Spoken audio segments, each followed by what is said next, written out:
Ora viva, muito boa tarde, bom dia, boa noite, graça e paz. Eu queria partilhar uma palavra do Senhor com você que está aí do outro lado. Uma mensagem que acredito que vai edificar a tua vida. Abrindo a Bíblia no livro de Atos, capítulo 7, no versículo 39. A Bíblia diz: ao qual os nossos pais não quiseram obedecer, antes o rejeitaram, e em seus corações voltaram para o Egito.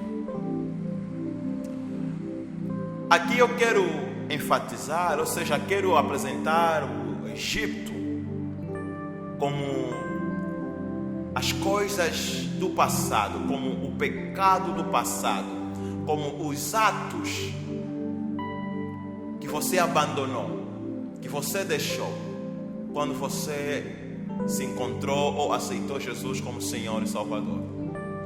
Então, voltando ao nosso assunto, eu quero começar dizendo assim: quando eu li esta passagem, eu entendi algo muito importante que tocou bastante meu coração e me fez refletir bastante nas coisas que acontecem na vida. Sabe, em momento de aflições, em momento de necessidade, em momento de dificuldade, a maior parte das pessoas, mesmo sendo filho de Deus, tem a tendência de voltar para os costumes do passado, para os hábitos deixados para trás. Por exemplo, o povo de Israel, nesta passagem, pela dificuldade que eles encontraram no deserto, por Moisés subir ao monte e demorar, por qualquer coisa que eles encontravam, qualquer barreira, eles sempre voltavam ao Egito nos seus corações. A Bíblia está a dizer que em seus corações voltaram para o Egito. Então, o que me leva a entender é que muita gente tem se comportado desta maneira, mesmo sendo de Deus, acabam sempre por voltar no Egito por causa de dificuldade. Voltam no Egito por causa da necessidade. Voltam no Egito por causa das perseguições. Aprenda que, bem amado, na vida, mesmo estando em Cristo, as perseguições sempre vão existir. Aliás, ele disse que aquele que deixou pai e mãe para me seguir, ele receberá 100 vezes mais casa, mais família, mais bens, e tudo isso com perseguições. Na medida que você é abençoado, as perseguições também aumentam. Então, não adianta nada parar a tua caminhada em direção a Canaã só por causa de dificuldade. Não adianta nada voltar no Egito por causa da necessidade. Não deixe que o teu coração volte naquele pecado que você já abandonou. Não deixe que o teu coração volte naqueles atos errado, ilícito que você já rejeitou, que você já deixou, que você até já confessou, já declarou morrer para aquela vida. Então não deixe que a tua situação presente te faça beber da mesma água suja que você já parou de beber, te faça voltar na vida de imoralidade sexual, te faça voltar na vida de fofoca, da mentira, na inveja, na idolatria. Não. O que a Bíblia diz no livro de Romanos 8, 28? A Bíblia diz que todas as coisas, e sabemos que todas as coisas cooperam juntamente para o bem daqueles que amam o Senhor e que têm um propósito de Deus em sua vida. Davi disse: muitas são as aflições na vida do justo, mas o Senhor lhe livra de todas. As aflições até podem aparecer, mas você tem um Deus que é poderoso e é capaz de te livrar das aflições. E eu quero aqui chamar a atenção ao povo de Deus, sabe? Quando a Bíblia diz que todas as coisas cooperam para o bem daquele que ama o Senhor, daquele que são chamados segundo o seu propósito. O que é isso, amar o Senhor? Amar o Senhor não consiste apenas em vir no culto. Amar o Senhor não consiste apenas em cantar louvores. Amar o Senhor consiste em amar o teu próximo também. Consiste em colocar Deus em primeiro lugar na tua vida. consiste em colocar Deus no trono da tua vida. E sabemos que aquele que é nascido de Deus não peca, não pratica o pecado. Então amar a Deus consiste em abandonar o pecado, consiste em fazer aquilo que é certo, aquilo que é justo. Sabe, por amor a Deus, muitas das vezes você pode ter até razão de agir mal ou de agir duramente contra alguém, mas por amor a Deus você vai perdoar. Por amar a Deus você vai evitar.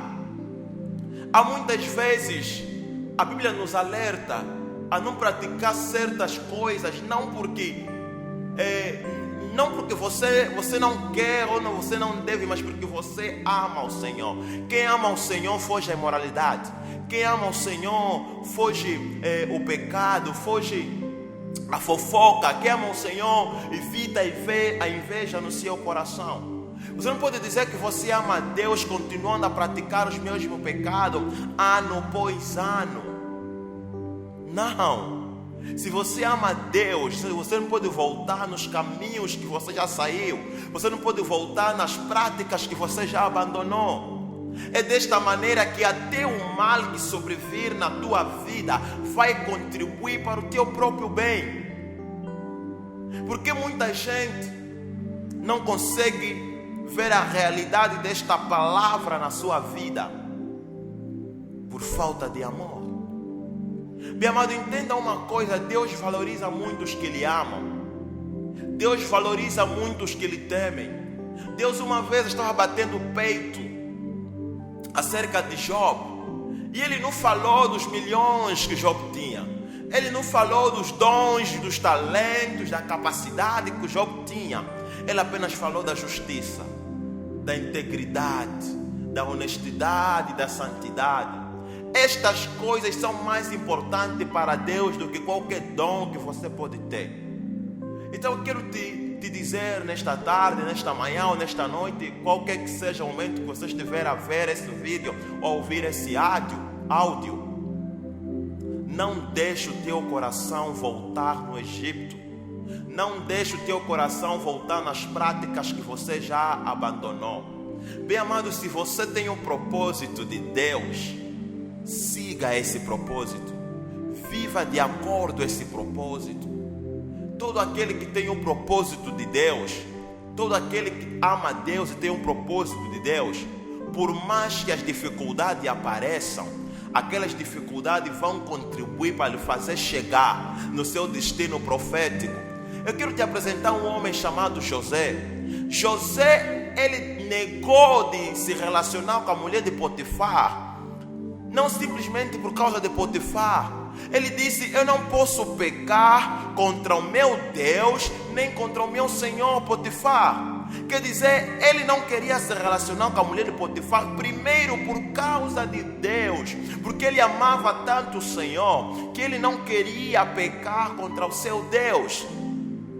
E segundo, ele amava tanto Potifar, que era o seu próximo, por isso ele não queria pecar contra Potifar. Então a Bíblia diz no livro de 1 de João: aquele que ama a Deus, ama também o seu próximo. Porque como pode alguém dizer que ama a Deus que não vê, e não amar o seu próximo que ele vê todos os dias? Então o amar a Deus reflete-se também no amor ao próximo. Quem ama a Deus ama o seu próximo. E a pessoa que ama o seu próximo não faz mal ao seu próximo. Você não precisa burlar as pessoas para conseguir subsair na vida. Você não precisa falar mal dos outros para conseguir avançar. Você não precisa ir na casa do quimbanda para brilhar. Deus colocou grandezas em você. Então permita que essa grandeza saia. E essa grandeza que está em você vai sair na medida que você se separar do pecado. E tudo o que faziam contra José, todo o mal que se levantava contra José, tudo aquilo estava a contribuir para o seu bem. Para terminar, entenda só uma coisa. José tinha um sonho, e esse sonho, ele deveria ser um governador. Mas onde ele vivia com seu pai não era um império para ele ser um governador, não era um reino. Então ele tinha que ir para um império, e esse império mais próximo era o Egito. Então os irmãos deles venderam José no Egito, parecendo que estão a lhe maltratar, mas não. estavam lhe aproximando do seu sonho. Entenda, por que deveria ser Potifar a comprar José? É verdade, José entrou na casa de Potifar como um escravo, mas na verdade ele estava a ser preparado para viver no palácio, porque Potifar era um oficial do rei, e na casa do Potifar comiam como no palácio, viviam como no palácio, eles tinham as éticas do palácio. Então José estava lá a aprender, a ser preparado para viver no palácio. Mas aconteceu que Satanás tramou mais uma para José. José foi parar na prisão. Mas por que José deveria estar na casa de Potifar? Porque Deus sabia que na casa de Potifar José poderia cair numa armadilha de Satanás, e essa armadilha lhe levaria na prisão. A armadilha seria que? Seria ele, a mulher de Potifar se relacionar com ele, mas ele negou. Então por ele negar, ele foi parar na prisão. Mas por que tinha que estar na casa de Potifar? Porque Potifar, sendo oficial do rei, qualquer prisioneiro, qualquer um que cometia na casa de Potifar, era lançado na mesma prisão onde colocavam os prisioneiros que vinham do palácio. Então havia um encontro profético, uma conexão divina naquela prisão. Parecia que a vida dele recuou, mas não. Ele deveria se encontrar com alguém naquela prisão que poderia lhe levar até o palácio. E esse alguém era o copeiro Mor. Então o encontro dele com esse copeiro fez com que no tempo certo o copeiro falasse dele a Faraó. Então parecia que a vida dele estava a recuar, mas na verdade tudo estava a cooperar para o seu bem. Bem amado, às vezes na vida, para você avançar, é necessário recuar. Quem quer dar um salto mais longo, mais comprido, tem que recuar para apanhar balanço. Então não volte no Egito só porque as pessoas que você deixou lá parecem que estão bem, parecem que estão melhor. Bem amado, Deus pode te dar num dia o que levou 4 anos, 20 anos, 30 anos para outras pessoas conseguirem. E te falo isso com testemunho vivo. Eu sou a prova disso. Que Deus te abençoe. Continuação de um belo dia. Estamos juntos no próximo vídeo. Tchau, tchau.